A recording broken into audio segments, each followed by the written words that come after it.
person in our community that's done that, helped realize this dream of personhood come true for thousands of people, of mental health consumers in Hawaii. It's our next speaker, Dr. Thomas Hester.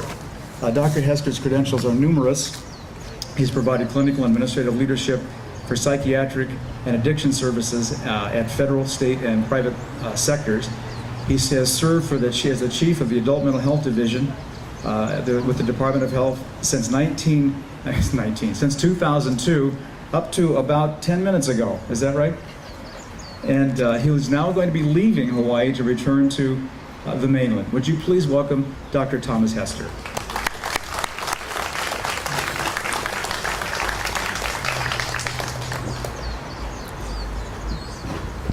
Before you begin, I wanted to share this as part of, for Mental Health Kukua. This is, we'd like to leave you with this award to take with you. It says, on behalf of the Board of Directors of Mental Health Kukua and the people we serve, thank you for your vision, passion, and dedication to realize mental health recovery. Your legacy will live on.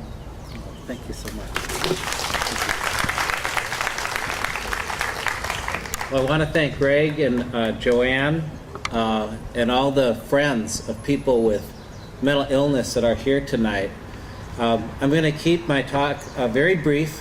Hopefully it won't even be a talk, but just a few parting thoughts.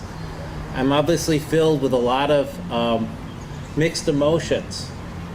I feel a little naked, not having my cell phone within arm's length 24 hours a day. I turn that in. But I want to share, Bud, thank you. I don't need the pager. I want to share with you some thoughts about stigma. And stigma is really a fairly simple idea. It's simply seeing a diagnosis rather than a person. It's looking at deficits and weaknesses and what people cannot do rather than strengths and passion and what people can do. And fundamentally, it seems pretty obvious that this is discrimination. It's treating people different than they should be treated. But it's not just the people with mental illness that get hurt. It's our whole communities that get hurt, but not having members with mental illness being celebrated and welcome parts of all our communities. And what better example of that than this beautiful halau that I've been so honored to help support in a small way. And I would ask those of us that work in the treatment community or clinical community to understand that supporting recovery is a fairly simple idea. It's dealing with people not as patients, but as partners in getting healthy.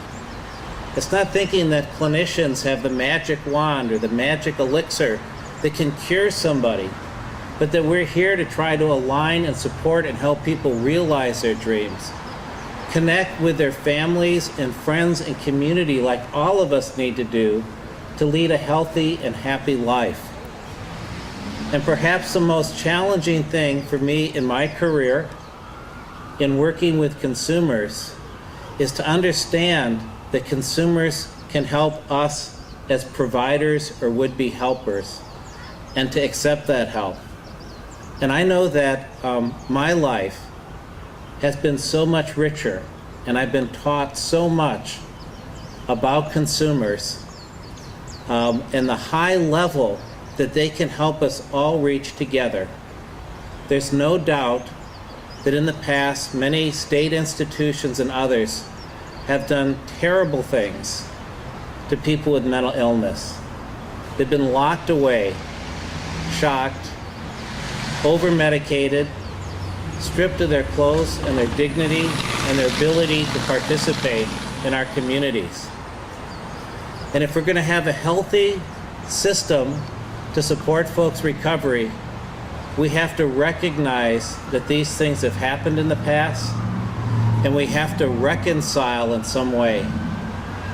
My experience in Georgia and here has been around how the remains of people with mental illness were treated at state hospitals. It not only profoundly affected me to see how the bodies were discarded markers that were only rusty numbers to begin with were removed, so it was easier to mow the lawn. What struck me the most was when our consumers found out about this, how they reacted. And the reaction personally was one of deep sadness. They clearly understood how society viewed them, if they could, even in death, be separated and treated like this. But my fortune was to have a group come to me and say, we want to make this right. We want to give the state an opportunity to make it right.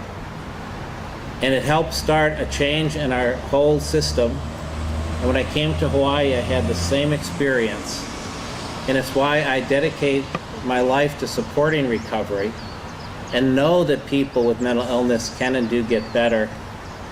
And my parting 2 words of advice for the system that I've been responsible for, and for everyone else that's participating either as family members or friends, is simply 2 words, and that's live recovery. Thank you.